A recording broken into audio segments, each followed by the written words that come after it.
How's it going, everybody? Welcome back to Emerald City Hockey Post Game Live. Kraken picking up a win here, RJ 4-2 in a game that they really dominated right from the beginning. I mean, there was a couple moments there a little bit where Calgary was able to get back into it, but this was arguably the most dominant performance we've seen from this team in what, like a month?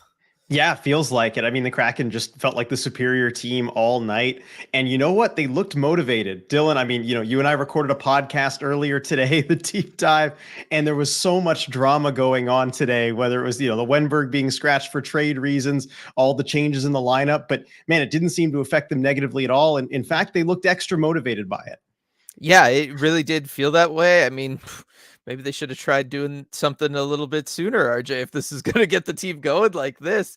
Because we'll see. I mean, they pick up 2 points. That certainly helps.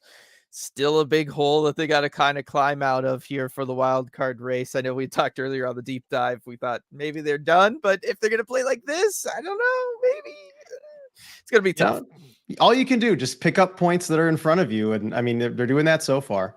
Yeah, and we'll get into that, of course. We'll get into, I mean, the stuff that went down late in this game. I already see some super chats about it that we'll get into. But of course, first, got a real quick shout out Flatstick Pub for sponsoring this post game live, just like they do all season long. So definitely want to give them some love. All of their locations, but especially that South Lake Union location there, where we know they take care of Kraken fans. We know. Oh, Um, definitely.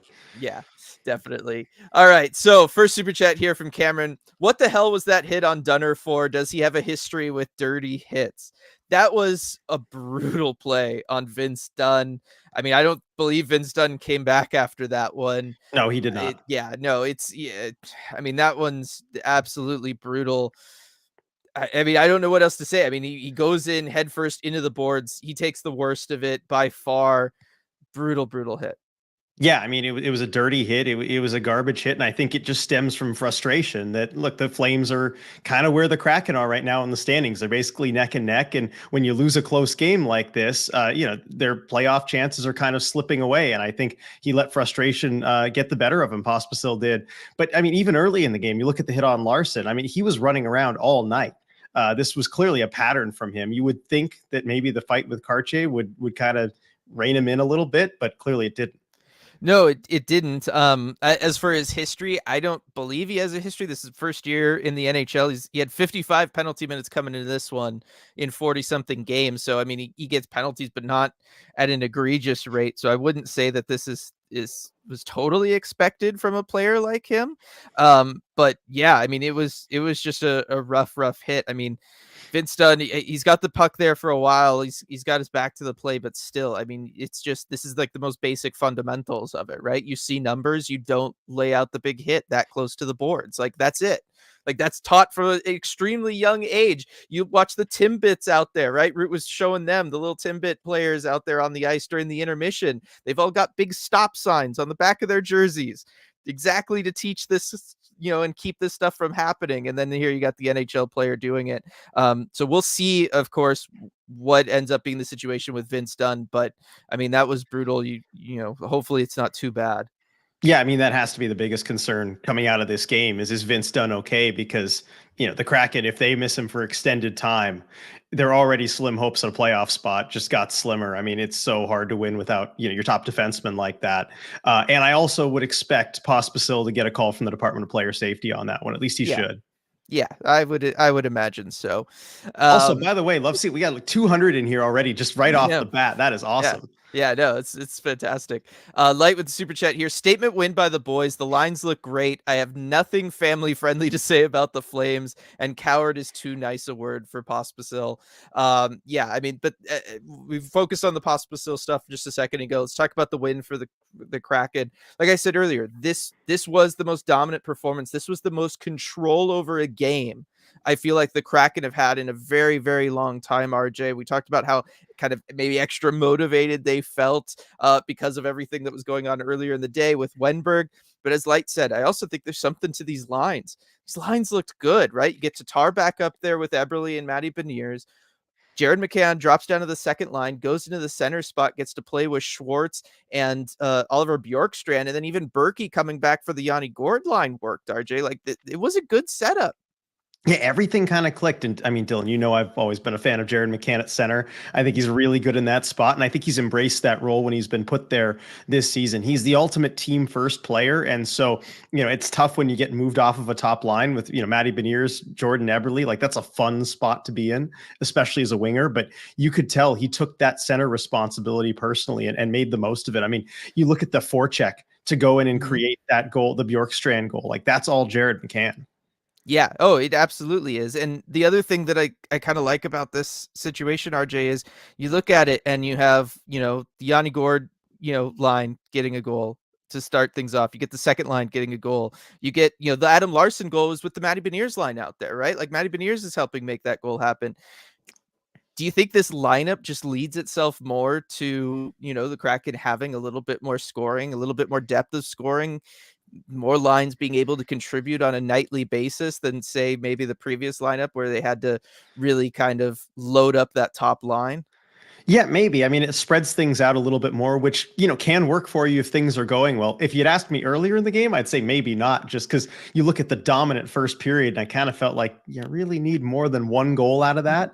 But they did manage to score late, and they just kind of kept rolling with it, even with the Flames getting a couple to get back into it.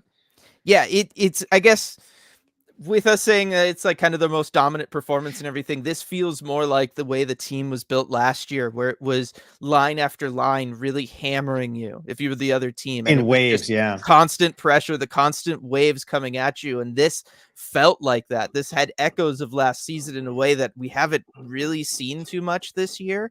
And so I think there might be something to that. And of course, we'll see, because presumably we'll have this set up for the rest of the year, I would assume, if Wenberg ends up getting dealt. So Just we will about. see. Kraken fan with the super chat here. Normally I'd complain about discipline, but this game was on a different level. It really did kind of get like, this is the first like playoff atmosphere, playoff intensity stuff is really going on, RJ. I mean, Matty Beniers coming to the defense of Vince Dunn, Brandon Tanev dropping the gloves right away with Blake Coleman. Like, this had that level to it. And obviously, Pospisil, both with the Adam Larson thing off the bat and then having to answer the bell with Ty Cartier later, and then the hit on Vince Dunn certainly escalated things, and not in a way that you would want. You don't want those things happening in a game at all, even if it leads to stuff like this. But I mean, this is such a far cry. And I know the Root broadcast brought it up, far cry from like early in the year, right? In November when we played the Flames and you had Mangiapane take that hit on Jared McCann, right? Where he just shoves his face into the ice and nobody on the Kraken responded. We had a lot of guys stepping up and responding in this game. Right. I mean, that feels like a long time ago, doesn't it? The Mangiapane incident. And I mean, it's just night and day, the reaction. And I know there was a tiny bit of backlash that I saw on Twitter with Ty Cartier and taking that penalty or the extra penalty there going after Pospisil. But I think the rest of the game kind of proves that needed to be done.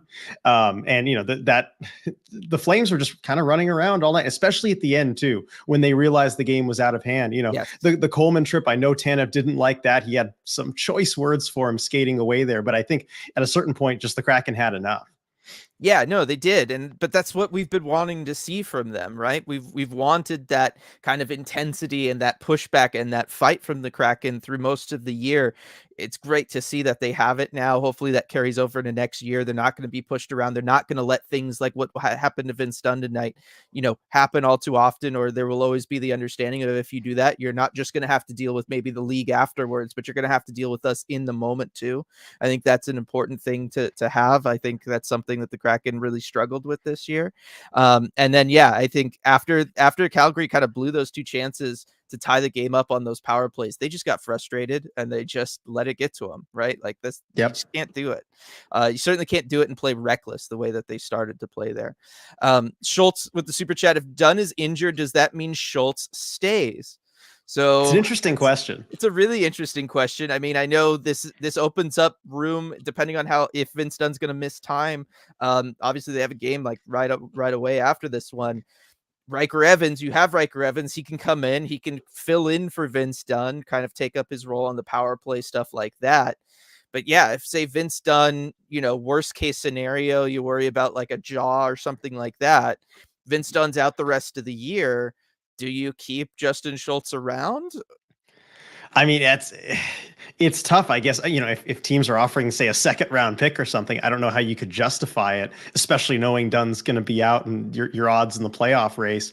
But you know, if it's maybe like a 1 or 2 week absence for Dunn or something, and you know the Kraken just have a win here, and maybe you know you have another game before the deadline. If you win tomorrow, you might be able to talk yourself into it if you're Ron Francis. Maybe. I would assume just based on it, Wenberg most likely being on his way out, right? Them keep, scratching him means that Yeah, they're far enough along that they feel like they're doing that move. That to me would signal that the front office made the call. That yeah, it's not this year. Because Wenberg, we talked about earlier, he is the piece you keep if you still think and you're really trying this year. Wenberg is the guy you hold on to. That to me signals that they're probably out, and I don't know that the result. They probably would have thought about would a result tonight and tomorrow affect that decision, and they probably went ahead and made that call that it wouldn't. So I would think that we'll still see a Schultz move if the move was going to happen anyway. I yeah. don't think I think that it's more likely than not. yeah, the Yeah, Vince Dunn situation will play. Well, of course, you need another team willing to, give up what the Kraken would want for him. right. That's the other part. Chip, I think most, if not all, of our games against the Flames have been heated this season. Pun intended, Chip. Hope Dunn is okay. All for Cartier and Maddie stepping up tonight. I mean, yeah, we talked about that intensity, the guys standing up for each other, that full team effort. It's good stuff. And I do think that that's an added element that Ty Cartier brings to this lineup too. We've seen him do it earlier this season. At the beginning of the year, he was really the only guy doing stuff like this. Yeah, that was his job, which doesn't usually fall onto a rookie, but he's kind of had to pick that up this season and take ownership of that, which I mean, you know, good for him stepping up and making himself useful. And also I love that Matty never shies away. You know, when the moment comes, right, where he needs to step up and be that guy because he's the closest guy, no hesitation from him ever. I think of last season too, when Schultz, I think it was, Yep. against Florida, got boarded there and Matty steps right in. I mean, just never any hesitation from him. That is leadership. It is. I'm telling you, future captain. Been calling it from a long time ago. Been calling Yep. that one. Gregory with the lemon lime Gatorade time, baby. Pastor Canner, I love how our team responded to the physical play, especially Beniers on the dirty hit on Dunner. So definitely that stuff. And then Jared McCann. I mean, we talked about him earlier, but how about that whole sequence he had there on the penalty kill, RJ? Because that was a heck of a sequence as I enjoyed the Gatorade. Yes, it really was. I mean, you have that first chance there where he finds Yanni Gourde, just happens to be on the backhand, but, creating turnovers. And then, of course, right before the goal, with the takeaway at the point there, reading the play so well, fighting through a bit of contact to kind of get clear for the breakaway. And then, I mean, when he has that kind of time and space in alone on the goalie, it's just automatic, right? I just kind of, as he was skating down there, because there was plenty of time where you had time to think about it. I'm just like, yeah, it's in. This is it. This is game. And of course, he doesn't disappoint. I think the only time I ever felt bad for a Calgary Flames player tonight was Markstrom in that moment, because you Yep. just knew. What can you just do? knew that whole sequence. He'd been close a couple times already, even on that penalty kill. And you could just see it coming from a mile away. And yeah, I mean, it felt like the Calgary guys did too, because they weren't exactly hustling to get back there in case there was going to be a rebound or something either. So Yeah, I that think they tells knew you a there'd be lot. no rebound. That Yeah. tells you a lot. When the opposing power play isn't really trying to help out too much, you know that thing's going in. But yeah, fantastic play. Good game from him overall. I know we talked about him earlier, but I think him being on that second line, spreading some things out, it's going to be interesting. I'm really intrigued to see how they play that way kind of the rest of the year, Wenberg gone, just because maybe that, I don't know, does that complicate things for Shane Wright next year, RJ? Jared McCann 2C, got to keep that happening. No, I don't think so. I think you can you figure things out. Shane Wright's development's going to be the most important. Hey, McCann's a heck of a winger. He'll thrive there too. I was just going to say it helps him out because you can have somebody help out with faceoffs or defensive coverages. I mean, maybe even at times you put Shane Wright on the wing and you have McCann at center, but I think pairing them up would be fun next year. And then Jessica with the super chat here. I wish we hard hired Torts for one night to send into the Flames locker room. Goons. He would do it. I He bet there's would. still a part of him that still wishes he got in there, RJ. Yep. I mean, he could fight all of them. All of them. Just take them one at a time. He'd love that. I am interested to hear though what Hackstall has to say after this one, Yeah. though, if he calls out some of those hits and what he'll say. Definitely very intrigued on Hackstall. I mean, obviously we'd love to get a Vince Dunn update. It's not going to happen tonight. No. We kind of know how that situation goes. with a game day tomorrow too. I don't even know that we'll get one then. We might not get an update for a little while on him. Yeah, just This warm-ups will happens. know, whether he's in or out, but more than that, probably not. Yeah. So we will just have to wait and see on that. And then Light with the super chat. First season series win against the Flames.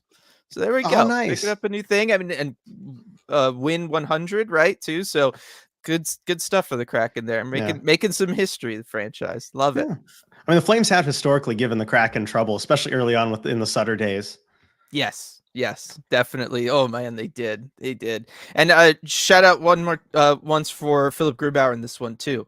I mean, he Mm-hmm. had to make some big saves. The moments where the Kraken were not in charge of this game, Philip Grubauer kind of kept them in it. And I know it feels weird in a game like this where the Kraken dominated and Calgary wasn't able to get a shot on goal for the longest time, to kind of say that the goaltender really kept the team in it and is part of the reason why they were able to secure a victory. But Philip Grubauer absolutely did that, because as much as the Kraken kind of continued their play from the last couple games, RJ, I do feel like this one, I mean, they allowed 3.3 expected goals against. That's a lot more than they've been allowing, right? There was a lot more shots in this one than they've been allowing, a lot of lower, higher quality chances than they had been allowing.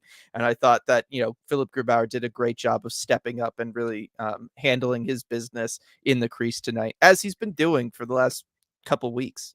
Yeah, I mean, this is just kind of where he's at and what he's doing now. I mean, he's given the team chances to win, and in the stretches where he needs to. Like in the second period, the Flames had a few grade A chances, just bang, bang, bang, bang in a row, and Grubauer was able to hold them off. Yep, definitely. So got over 100 comments here. Thanks to everybody who gave the super chats. We super appreciate that, of course. And we're just gonna start blowing through these here, RJ. We'll see how we do, because there's a I lot know of we got them. almost 200 in chat here. It's going to be a lot to get through. Yep. First thing in though, Kraken fan, forget Vegas. The real rivalry seems against the Flames. It does feel like a lot of our most heated and intense games have been against Calgary. Yeah, I mean, they play physical, they get chippy, and that's what it leads to. Yeah, I think on ice, that's definitely the case. Off ice, Vegas, Edmonton, we tend to run into issues with those fan bases. Mm-hmm. Colorado, the fan base is a little bit more, but on the ice, boy, it's every game against the Flames is super high intensity. Let's see. So, obviously some talk about the Vince Dunn hit and, potential injury there. Viren, oof, maybe the most upset I've been after a win. I certainly feel that. Lindsay, on one hand, yay, Kraken win. On the other hand, no Vince Dunn and hurting your draft position. Not tonight, Can't, Lindsay. yeah, can't be thinking about that tonight. They're still in it. They are still technically in it. Draft position Yes. comes later. Yes.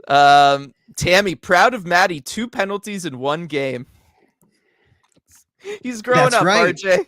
Yep, career first for him. I'm not going to bother checking because I'm sure it is. It absolutely is. Yes. I mean, he really, like, earlier, once he knew he was going to be out of it for the Lady Bing, I mean, he's just turned into this type of player, I guess. He's just a goon now. He's embraced it. He just is, I guess so. Let's see. Olivia, I swear if we don't see a Department of Player Safety after those BS hits on Lars and Dunner, I'm going to fight the department myself. I mean, I Well, love the they can intensity, fight too. Olivia. They're all goons. I was going to say they could do that. I was going to say get in line. That's probably a long line if they were to open up something for that. Yeah. Maddie, given the physicality of tonight's game, I understand why Winnie wasn't out there. Hard to trade a guy if he's no longer in one piece. Yes, given how this game went down, I don't care how close you were to a deal with Wenberg, you keep him out of it.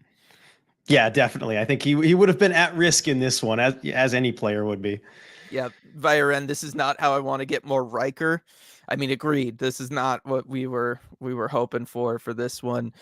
Coop, really proud of this team tonight. Win or lose, they showed that nobody F's with our guys, and we will fight back. That's the kind of team I want to root for. Thoughts with Dunner? Agreed. I think that's a pretty popular sentiment throughout this one here. Let's see. Shoeshine, I hope the win doesn't mean they don't trade Wenny. Again, I think just the fact that they've already started that process means front office has kind of made the call that this is what's happening.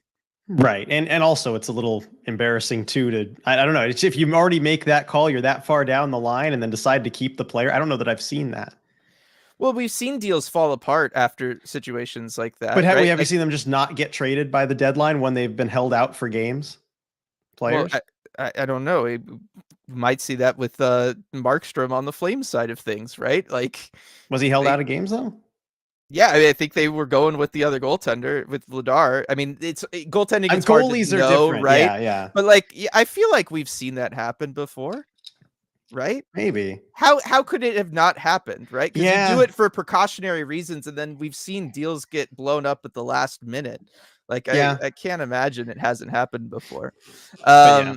Let's see. There's just too many every year for it not to have. Let's see. Talk about a hard fought victory that got a bit out of hand, from Dexter. Just a little, just a little. Didn't need to get that out of hand. That's for sure.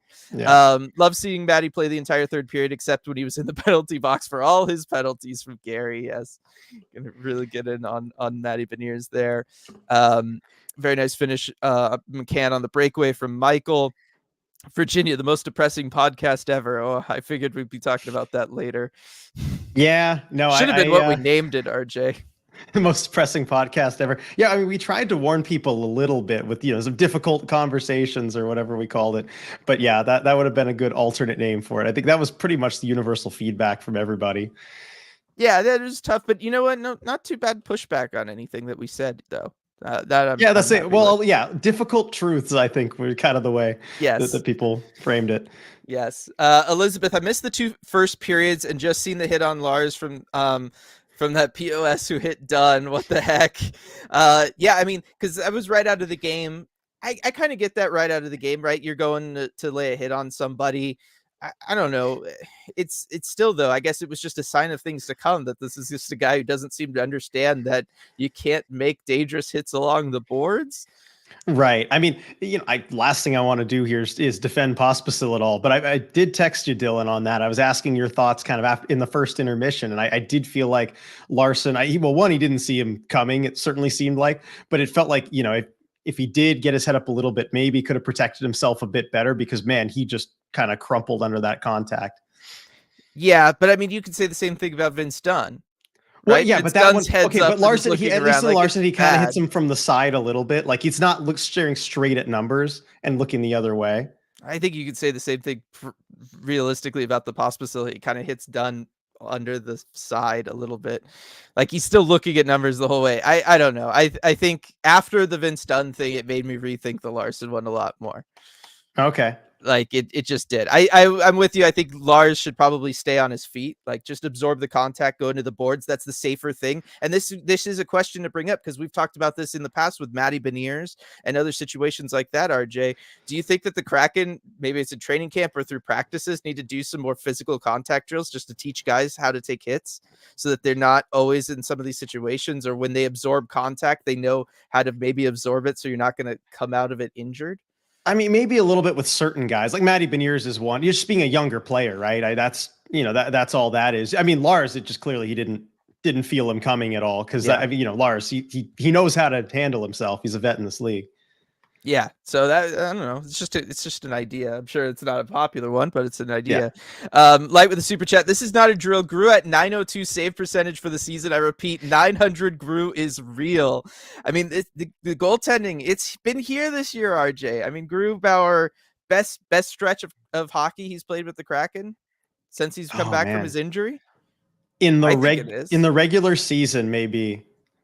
I mean, some of those playoff games last year were really clutch against a good team, like against Colorado. But yeah, I think it might be. Okay, well, there we go. Rebecca with this. Thank you for this, Rebecca. Looks like Pospisil got a game misconduct for a cross check on Marchand last month. No suspension then. So he is starting to build then a reputation for himself. I mean, we still see this in the NHL, RJ. I know we were going to talk about it on Red Glare with, of course, Rippy over in New York and all of that situation, but it's still frustrating that the league is still at this place where guys, looking to secure opportunities for themselves in lineups feel the need to play like this, to provide this kind of spark, quote unquote, for their teams. I just feel like the league could be past it if they wanted to be. Right. I mean, it's just kind of that old advice of just, get noticed however you have to do it. And it's just kind of an ancient mindset, but it's still pervasive in today's NHL. And I mean, you do see that with young guys just trying to make a name for themselves in the league. I don't like it. No, I think the league, again, if the league took it more seriously, I think we would see a lot less of it. also maybe help if the league didn't keep recycling head coaches endlessly, but I Yeah. feel like that would certainly help things a lot there. Let's see. Piper's talking to Big Cat right now. Oh, I got to imagine that would be fun because his goal, RJ, was fantastic.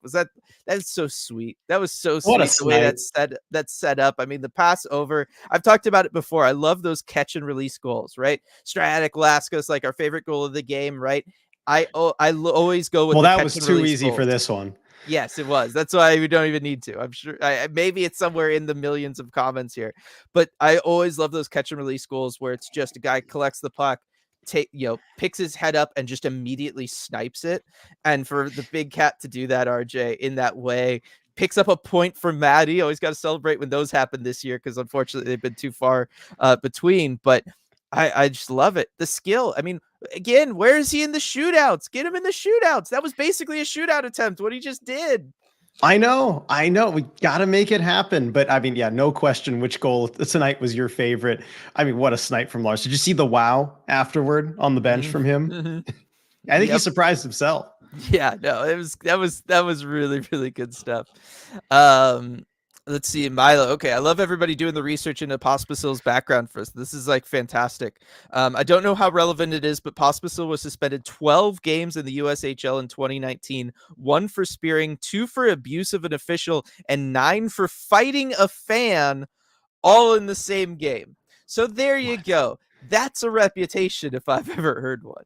I mean, I did go on his Hockey DB page really quick and see that he had 253 penalty minutes in 49 games in his first season in the USHL. So Yeah. that gives a little insight into how that happened. Yeah, no, that's certainly something. Again, I only checked NHL.com because that's just the page I was on my laptop. That's crazy. That's Yeah. crazy. I mean, fighting a fan, that's some Mike Milbury level stuff. Doesn't happen often in this sport. Yeah. The fact that That's, it's I mean, happened twice that I could think of now is crazy, actually. yeah. Um, yeah, Northwoods Knicks, no suspension, but he does have a history of dirty hits already. So there we go. Thank you, everybody, for that context on him for sure. Yeah. Let's see. Lindsay, the boys were buzzing tonight. Maybe Wenberg was the one holding them back. I don't think Wenny was holding them back, RJ, but I do think that when Wenberg's in the lineup, they tend to put him in more of a shutdown situation, a shutdown role. And I think that takes his line a little out of it, right? Because now they're playing a different style. It's not Jared McCann out there trying to score goals and push and drive offense. It's Wenberg out there trying to shut down, Sidney Crosby or Nathan McKinnon or whoever it is that the Kraken happen to be playing that night. And so that's where I kind of like this different look. And you still have Yanni Gord to do those shutdown duties, that shadowing, responsibility if you need him to. I don't think he really did in the game against Calgary tonight, but Well, yeah. yeah, but I think long term it could be fun. I mean, yeah, I mean that's the key. I think, against teams where they have superstars where you can put them out there and that helps you. But against Calgary, I think you do maybe benefit from playing a little bit more offensively, just trying to blow the doors off them. And the Kraken were successfully able to do that tonight. Definitely. Coop, Lars saying how big it is for young guys like Maddie and Karts standing up for their teammates. Love it. I mean, do you think one of them gets the hat tonight? I mean, I think maybe they should. Just that's the way it's gone. I remember when Maddie stood up for Schultz, he got the hat. Mm-hmm. I mean, take your Didn't pick of the two Cartier of them. earlier this year too? Yeah, he did. So Yeah. that's the way it's gone historically. By the way, I got the quote here from Hackstall on the hits. By the Yeah. way, Go for it. garbage. Not a whole lot different from the first hit. 6-7 seconds into the game. If you're gonna run around like that, you probably need to answer when somebody comes at you man to man, and that didn't happen either. From there, I'll leave it to the league. All right. Good There you stuff have from it. So Hackstall. good stuff from Hacksaw. Rare for him to just straight up say garbage. Yeah, Doesn't go there very often. That's some choice words for him.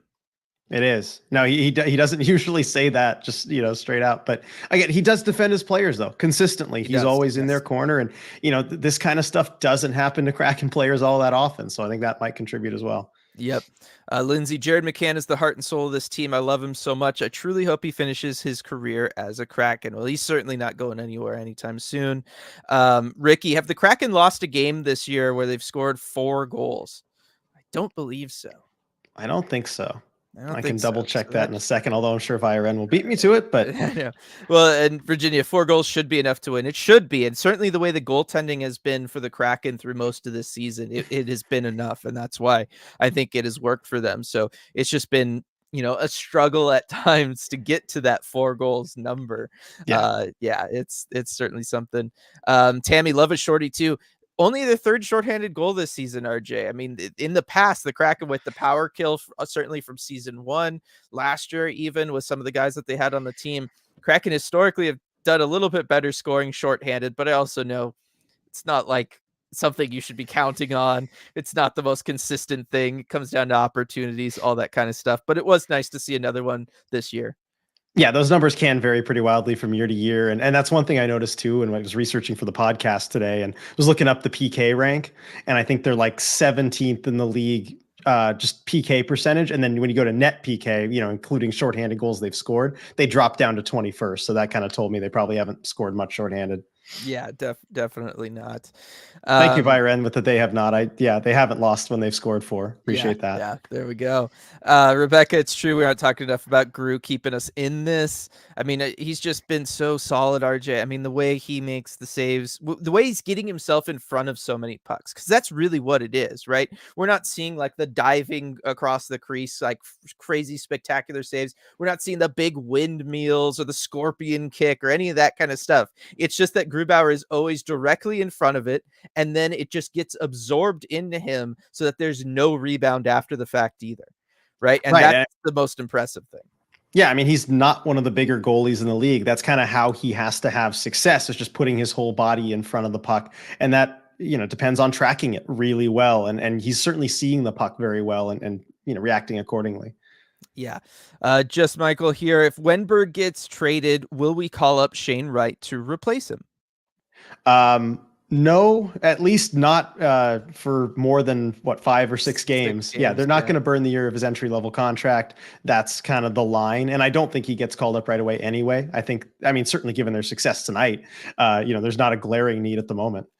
Yeah, they had too many forwards, so losing one forward to a trade doesn't really create that huge of a vacuum, especially with Jared McCann being able to fill in there. Again, later on in the year, if it would be nice if maybe the last couple games or something, we get to see him a little bit more, but for the most part, they probably want him dialed in for the Firebirds postseason run.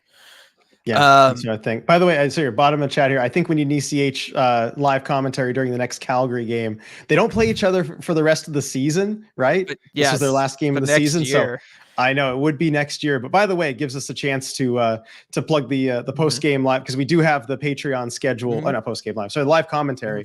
But we do have the Patreon schedule out for March, so everyone can go check that out. It's on all the social media, and that'll be March. Wait. The 21st. Game. Yeah. There's two. There's the 12th and the 21st, the 2-1 and the 1-2. March 21st at Vegas. So that'll be a fun one. We'll watch with all the patrons. Yes. Going back to the first comment in chat, we chose the other team. The other team with the rivalry, kind of. Yep. That's the one. So that's still gonna be fun, especially after the Winter Classic and everything. Let's see. Pospisil didn't get the memo that Sutter isn't the coach anymore from Sam. That is true. Yeah, that would earn him playing time with Sutter. Oh God. Happy that that's over. Hopefully for the last time. Lindsay, 100th win in franchise history, but just saying, how cool would it have been to have happened against Edmonton on Kraken Day. Lindsay's not going to let that one go. That would have been cool. Yeah. I don't blame you, Lindsay, by the way. If you beat San Jose before the All-Star break. You're not going to let that one go. Nope, never. Leo, where's Magna when we need him? We got Riker. That's what happened to Magna. Let's see. B, I don't care that the Flames scored on the power play from Cartier's fight. In my opinion, worth it to show that pushback they were missing earlier this year, even if the Kraken hadn't won the game in the end. I mean, certainly given the way the season has gone, RJ, and the fact that, team is basically signaling that they know they're out of it at this point. I agree with the sentiment there. Yeah, that's what makes me okay with it without hesitation, is just this is kind of the day that just signaled, okay, we're probably not going to make the playoffs. Other things are more important than that. And, that can include standing up for your teammates. Yep. Edward, Kraken able to achieve victory after fighting through the fire and the flames. That's I always good. love the music references there, and fighting through the -5-degree weather and fighting through whoever was in charge of music at the Saddle Dome tonight. So that was very interesting catching that through. I will give the Saddle Dome credit, RJ. Was this not the Mhm. best broadcast you've ever seen from there? Like, did internet finally get to Calgary or something? Like, I I don't know know what it it was. looked much better than usual, didn't it? Calgary was, like, known as, like, the worst broadcast, like, it looked dark and they were bad quality, all that stuff. Tonight looked good. I'll I think give they them may have credit gotten for new that. lights also. I think that helped. Like, something clearly changed because this was the best looking game out of the Saddle Dome I've seen in ever.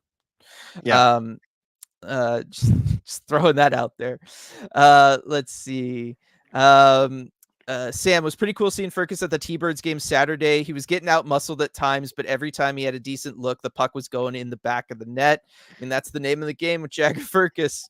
That's the book on him. when he's But when he's he's not. clutch, shootout winner. Yep, of course he is. I mean, that guy just plays.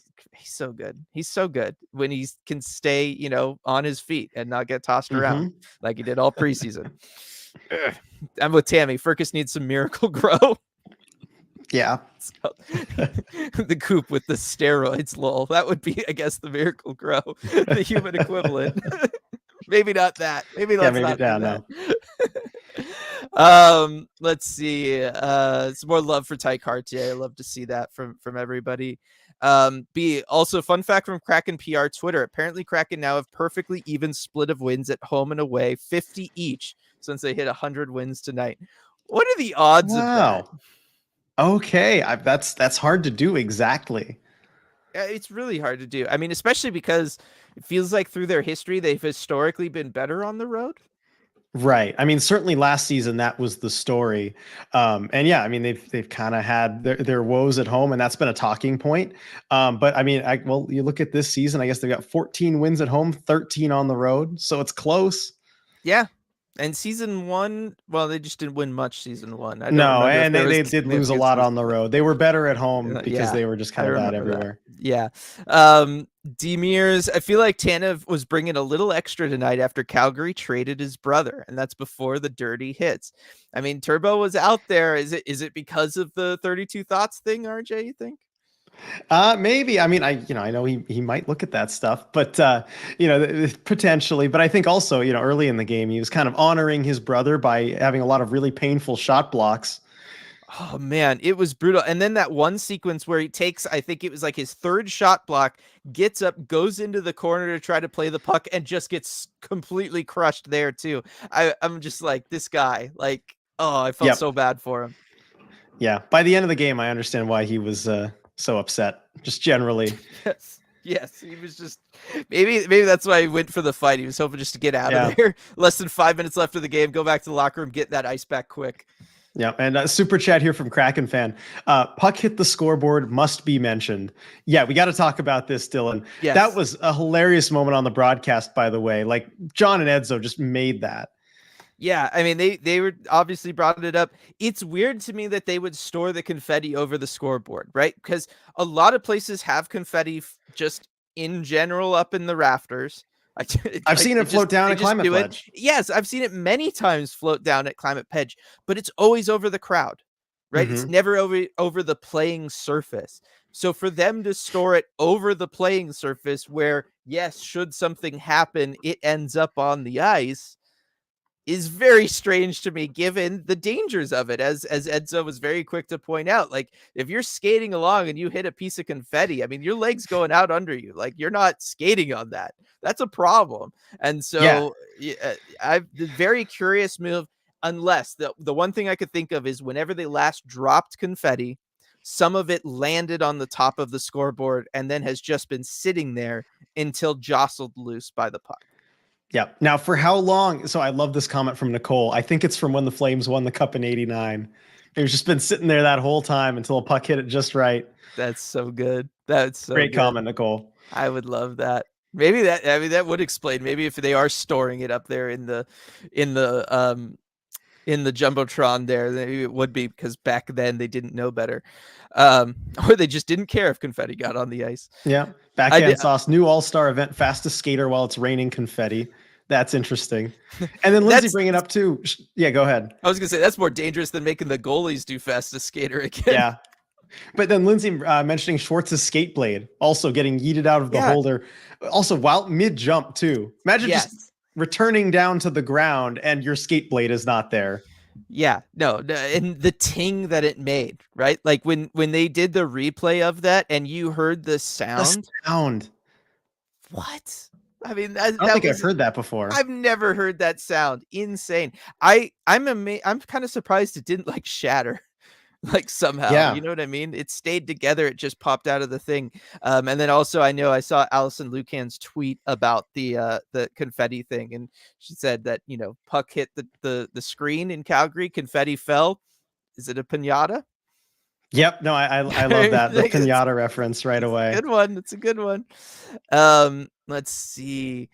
Jake, does this put Gru over 900 for the season? He's been making up that ground fast. It does indeed, as Light was very kind to point out to us. I mean, incredible sequence from him. So good. Yeah. Let's see. People, Kraken fan page official. The real rivalry is the Flames for sure. So people definitely hopping on board with this. I mean, this is the kind of stuff that does build a rivalry, RJ, when you get these kinds of sequences. Yeah. I mean, and especially, you have a playoff series of this kind of stuff escalating. Not that these two teams I could see playing in the playoffs anytime soon, just given kind of where they're both at. But still, that kind of thing can build. Although I will, still mention the Avs. Again, I'll mention Colorado because I did see some Avs fans in our comments tonight talking about with the Larson hit, like this is, or the Dunn hit, like, this is what you get for injuring Cogliano. Like, what are you doing here? I don't know. They still are harboring some ill will. They definitely are. They definitely are. That just means we did a good job, right? Yep. What, Well, 9 maybe not on months that hit, later? but yeah, So. otherwise. Yeah, well, I'm just saying we got under their skin a lot during that playoff Yeah. series, and it really messed them up. Lindsay, 33% of Matty Beniers' PIMs on the season came tonight. Bryce, Wow. Matty with twice as many penalties today as he had all of last season. Also, Bjorkstrand had only taken one penalty all season through February. Good on Bjorky, playing some good clean hockey there. And then Ricky, Matty is Ogie Oglethorpe. Love it. Incredible. Great Great one there, reference. Ricky. Love it. But yeah, some more love for Matty Beniers playing, his new style of hockey, standing up for teammates and taking penalties. And then we got a super chat here from that Kraken fan page official. Gru looks so tired. Joey tomorrow, I assume. Fresh goalie for back-to-back game. Also, yes, Avs fans are crybabies. Thanks so much, guys. Go Kraken. Yeah, you did absolutely going with Joey Decord tomorrow night. Whenever possible, you 1000% avoid playing your goalie on back-to-back days. It is a lot. And yeah, I mean, Gru's, I guess it was tough. This one, I would love to ask Philip Grubauer this, RJ, because he faced like a fairly normal workload of shots, but he essentially faced it all in like the last 25 minutes of the game. Yeah, just in this short span. Yeah, all just condensed. What does that feel like as a goalie? Like, do you still feel the same amount of tired at the end, or because it was also focused and you had to be so on, are you more tired after a game like this? That would be an interesting question. I bet he'd give you a good answer too. I think he would too. I think, yeah, I think he would. I think he would actually really kind of respect that question. Next time it happens, something like that happens, I can ask him. Yeah. Or it happens at home anyway. Yeah. Kalen saying, RJ, Edzo said there was a player held out and they didn't get traded. So there you go. It's happened at some point when Edzo's been around. Edzo would know. He's got a great hockey memory. Let's see. Lindsay, of note on the Lars goal, Pospisil was also the one laying the hit on Eberle, allowing him to make the play. #karma. Yeah, and he was slow getting back into the play. You'd think he'd learn his lesson off of fighting Cartier. I mean, there's just no getting through to him, I guess. Who else is hoping for Ebbs to get 1,000 games played with 700 points? This is from Chandler. I saw some people talking about this on Twitter as well, RJ. I mean, Eberle's now, 3 games away from 1,000, but he's 7 points back. Yeah, he's 7 points back. Well, he picked up an assist tonight, so maybe he's only 6. Oh, yeah, is it like 3 goals? And that would make it 3 goals, 3 assists. Short, like 3, because he's 3 goals short of what? 4? No, yeah, it'd be. I'm looking it up. He's Yeah, 296. He's 4 short of 300 goals. He's 3 assists short of 400, at least 400 coming into this game. assists. Yeah. Yeah, and then I 7 back. I don't know that he can do it. Yeah, I mean, that would be a lot of production over the next few games. It's a lot of specific production. Is he capable of a run like that over a couple games? Absolutely. For it to line up exactly perfect, that's a little tougher ask. I mean, when you've got a whole long career like Jordan Eberle and it all lines up so close this far, it feels like destiny might play in a little bit, right? Maybe. I mean, look, he's only 2 assists away because these numbers have not been updated with tonight, it looks like, because it still shows him at 996 games played. So he's 3 games away, 2 assists away from 400 on his career, 6 points away from 700, but still the 4 goals is going to be the tough one. Yeah. I don't know that he But could do that, but hey, if we'll he get there. can, what an accomplishment. Yes, that would be fantastic. That would be so much fun. And Jake pointing out, yeah, Ty Domi did fight a fan in the penalty box. I forgot about that. Yep. Who makes that decision? I'm gonna hop the glass, get into this penalty box. Ty Domi. Watch the lawsuit, Ty. Great call on that one. It's so good. It's so good. Oh man. Pipes helped Gruby out a couple times, which I'll always take from Tammy. They did. That one that was just rolling in on the post. I Was do so think, close. yes, I do think that we did identify, like, defensively, Kraken defense has done a great job of kind of addressing a lot of the issues that they had, the new format, all that kind of stuff. We talked about this the last couple of post games. The net side plays really were a struggle tonight, right? And obviously Kuzmenko, that's where he's fantastic at doing that. He's able to pick up a goal that way. But I have noticed in these games against Philip Grubauer, especially because he's been pretty aggressive, Grubauer, he's playing very high up in his crease and stuff. That has been a vulnerability, and it doesn't always look like the Kraken D is there to kind of help out in those situations. Right. And I mean, I get they're also probably pretty used to Joey generally this season. That's one of those little adjustments that you might have to make. Let's see. Opinion on Tuna being back on Maddie's line. I like that combination with McCann taking over the 2C spot from CJ. I mean, I like it. I think, again, Tatar, as long as there's not much of a drop off on that line, it basically just allows you to take a great player in McCann and kind of move him down the lineup and spread things, a little bit thinner. I think, against some better teams or some better teams defensively, you might need to stack the firepower on that first line, but against Calgary, it works. Yeah, I agree. I think it's okay. I mean, they played well earlier, and he was able to help spark Maddie. I mean, coincidence? He's back up on that line. Maddie picks up another point. This, RJ, like, just saying. No, I mean, they've got chemistry. Yeah, you can't deny it. They've got chemistry. Yeah. Let's see. Ricky confetti left over from the 88 Olympics. Via Ren, I've been to 3 Kraken games in San Jose and seen exactly 1 regulation goal. Better believe I'm not forgetting it either. Oh man, that is brutal. I'm very sorry. I'm very sorry. That's really, really brutal. Let's see. Win or lose, I'm excited to see how Joey looks tomorrow night in about 19 hours. I'm intrigued by that too, just given that he's gotten some good rest in here, RJ. And I mean, I'm just also intrigued to see the Winnipeg Jets because, like, I can't even remember the last time we played them. It feels like an eternity ago. Yeah, I remember searching this season for Kraken Jets matchups this season. I realized they were like all 3 of them were just lumped together at the end of the season. That's kind of how it's going to go. So yeah, this is the first Kraken Jets matchup of the season. Yeah, and you get to root for your favorite player ever, Sean Monahan. Every other game, all the other games, just not the ones against the Kraken. Edward, maybe the real playoffs is the rivalries we've made along the way. Yeah, certainly in a year like this, I agree with that statement very much so. Let's see, Rebecca, why does the rest of the week have to be all Jets all the time? I know. Dylan, are they going to over under 3 and like, well, I was saying 3.5 goals scored in those, like, each of those 2 Jets games? I feel like they're going to be low scoring for the Kraken, or just goals in general. Goals in general. Like, I think the Kraken are trying to play defensively. You got probably Hellebuck in the other net at least one of those games. Mm-hmm. It doesn't matter which goal you have. The Jets just don't allow goals. These are not going to be.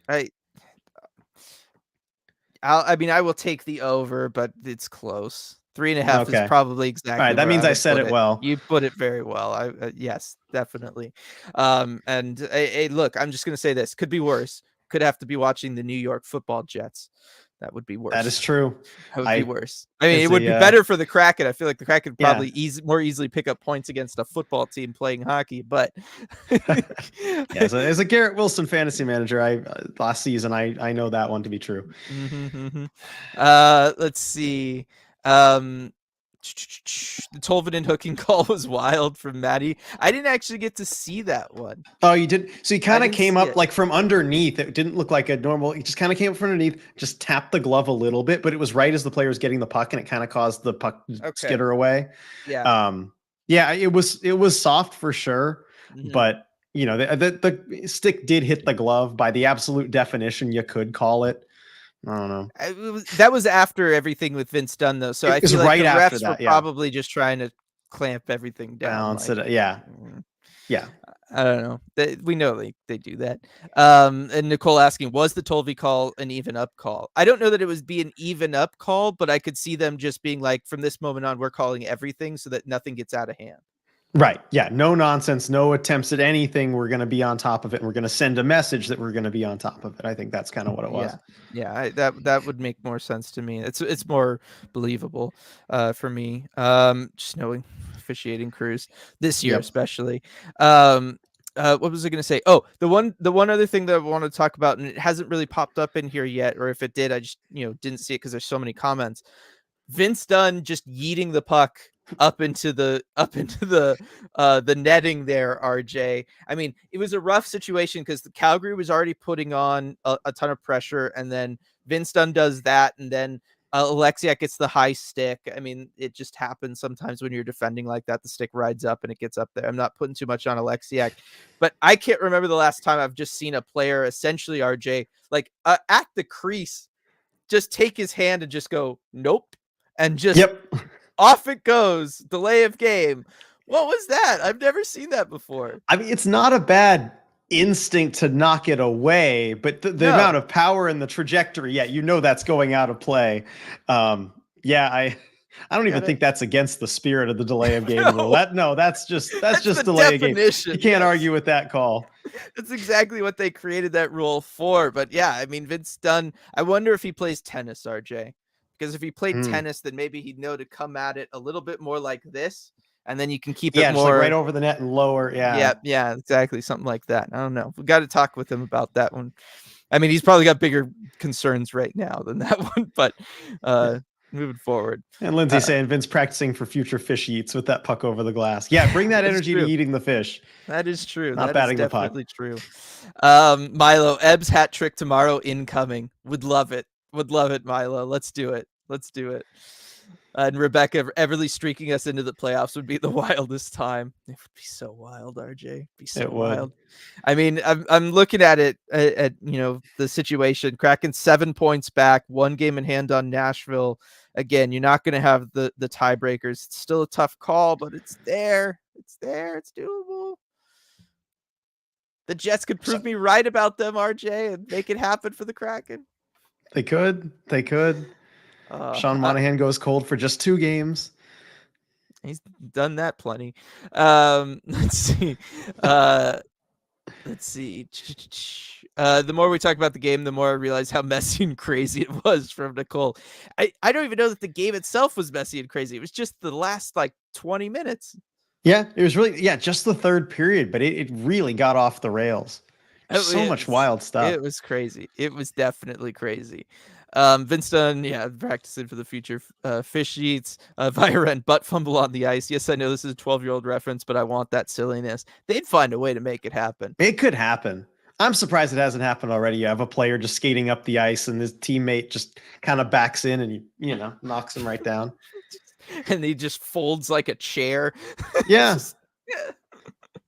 I mean, we saw 2 Kraken run into each other and take themselves out of a play in this game. It definitely does happen.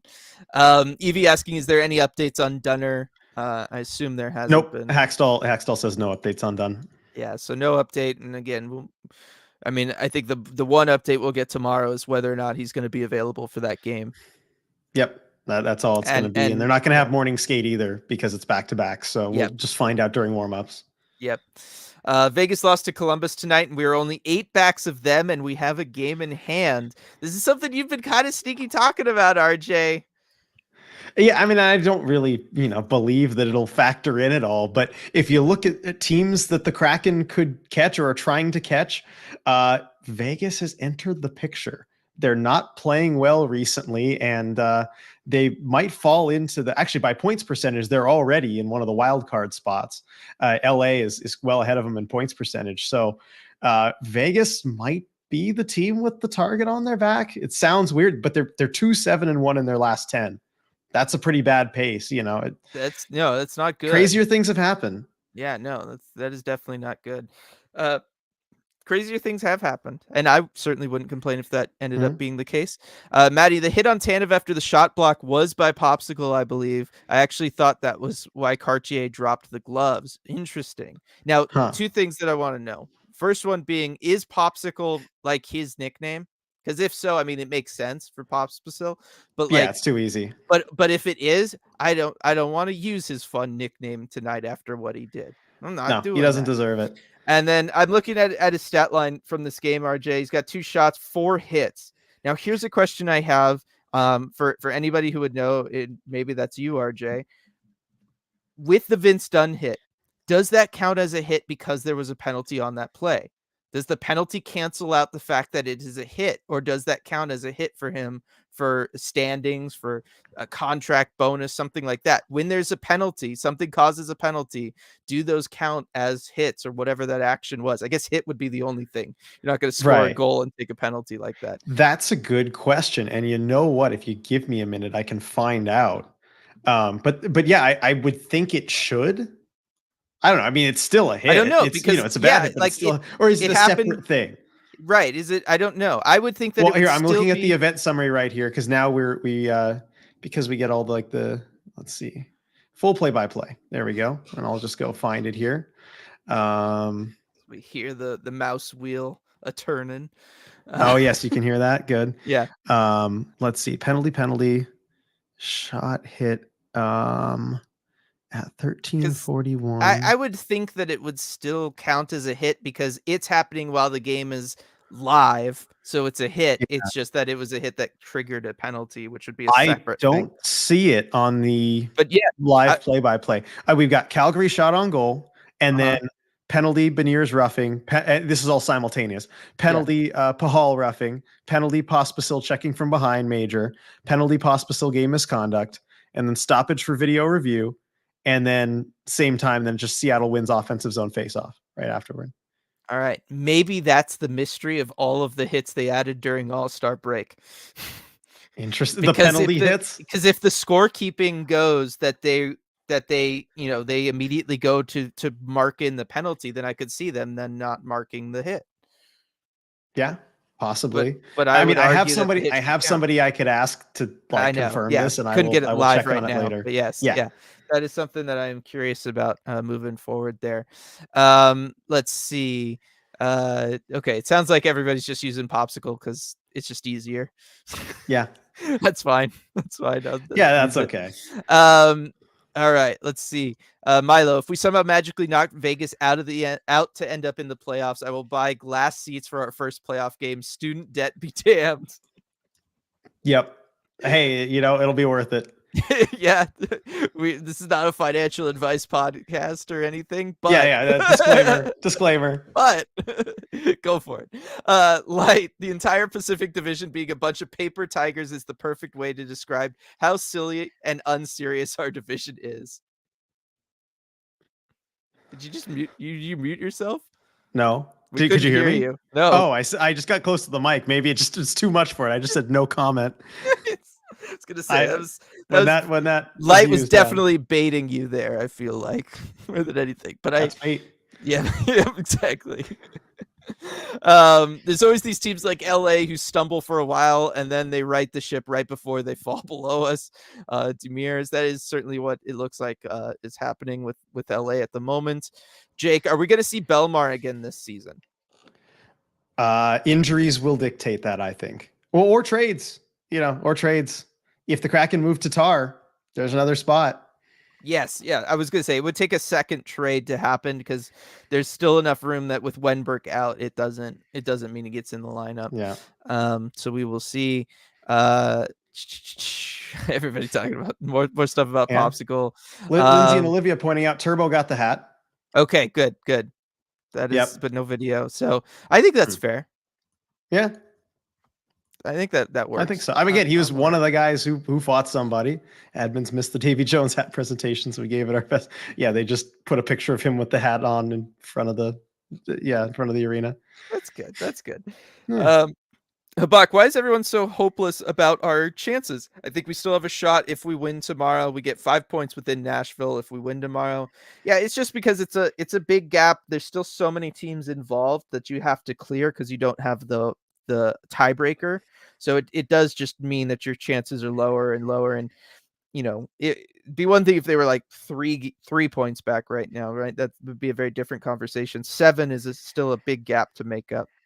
Yeah, it is. I mean, and especially without the tiebreaker too, you're looking at basically 4 games with 21 games to go. Yeah. And so, that's a hard gap to make up. Yeah.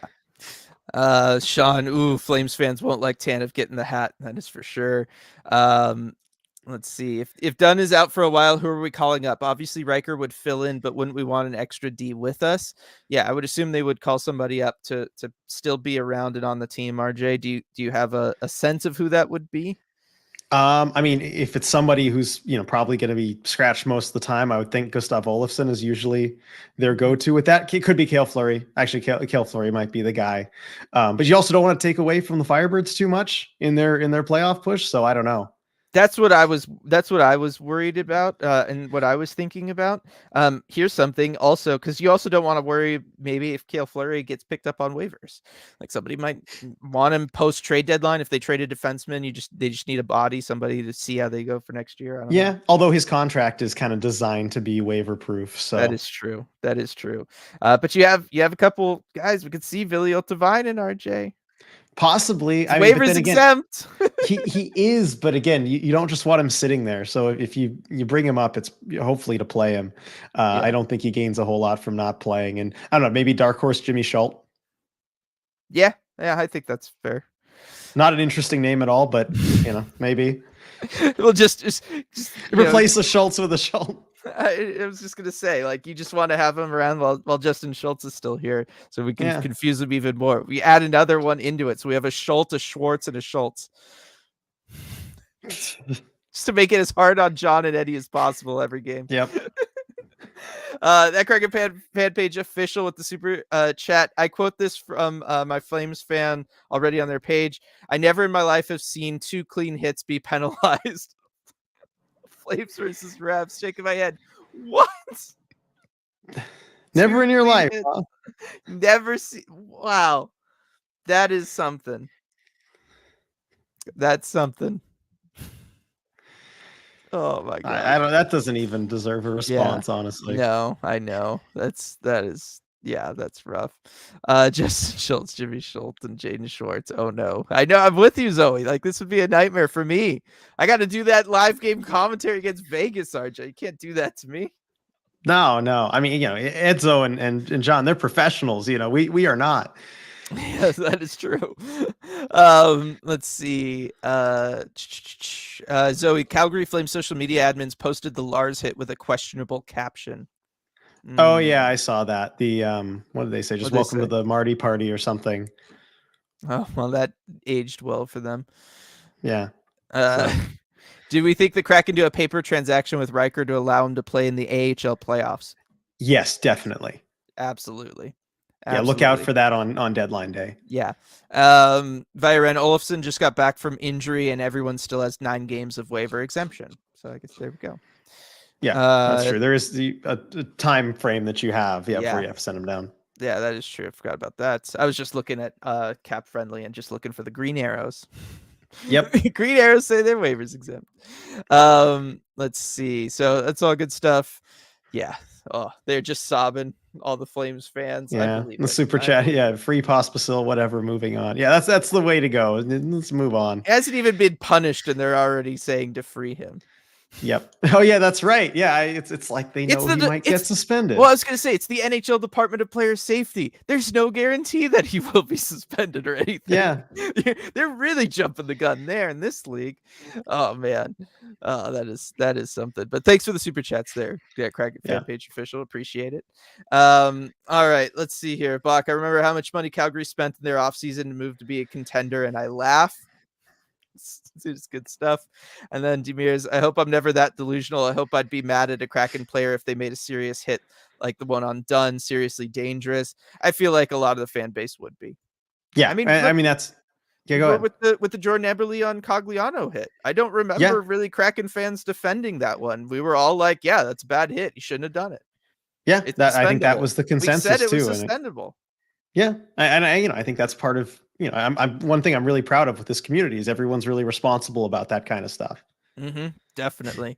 And then just last one here from Milo. If we have all the Jay Shah guys, we might as well trade for Bobby McCann from Toronto so we can have McCann and McMahon together. Bobby McMahon from Toronto so we could have McCann and McMahon together. I did see somebody who was playing the NHL video game, RJ, and he made an all Connor team. So it was like Connor Bedard, Connor McDavid with like Connor Brown on the first line, and the second line was all the O'Connors, like Logan O'Connor and all those guys. And then it was just more Connors all the way down. It was a mess. Oh, I remember. Okay, I remember. It was in training camp. What was it? Last year? 2 years ago? It was in training camp for the Kraken, so they had like everybody up. And I remember for one glorious shift in one of the scrimmages, the 5 players on the ice for one of the teams were Schultz and Schultz on defense, and then it was Pagansky, Podoralski, and Tworinsky as the 3 forwards. That's either an announcer's like dream scenario or worst nightmare. Yep. Like no in between. That's how I would decide if I'm in the hiring process. Part of the interview, I'm pulling that up and I'm making them call that, and I see how excited they get or not. Yep. Just shrivel up into a quarter. Yes. And we'll end on this one from Sydney. Student Each and Student Eco would be good too. Lol. Yep. Gotta make it happen. Gotta make it happen. Oh, good stuff there. Thanks everybody for joining us for closing in on an hour 10, still 140 people in here. Really awesome. Appreciate all the love and support, everybody. Appreciate all the engagement in the comment section. Super appreciate all the super chats. Thank you from everybody. Kraken picking up this win. I mean, they're still in it. Gonna see what tomorrow brings for the Kraken, just with the other game coming in. We'll maybe get an update on Vince Dunn. Obviously, we hope he's okay. See if we get an update on the Wenberg situation, RJ, too. If maybe something happens there, I don't know. Yeah, we'll keep our eyes peeled. Yeah, just right now, RJ, on the spot. Do you think it's that there's multiple teams interested? That's why we haven't heard something yet, or do you think it's because they're trying to get a third? They have a deal in place for one specific team, and they're trying to get a third team involved for salary retention. I think it's multiple teams still left for Wenberg because I think if it was the cap broker, it would have come together today. Yeah, I agree. It's generally easy enough to get that done, I think. Yep. So we will see what tomorrow brings all the way around. Thanks everybody for joining us, and we'll see you all next time.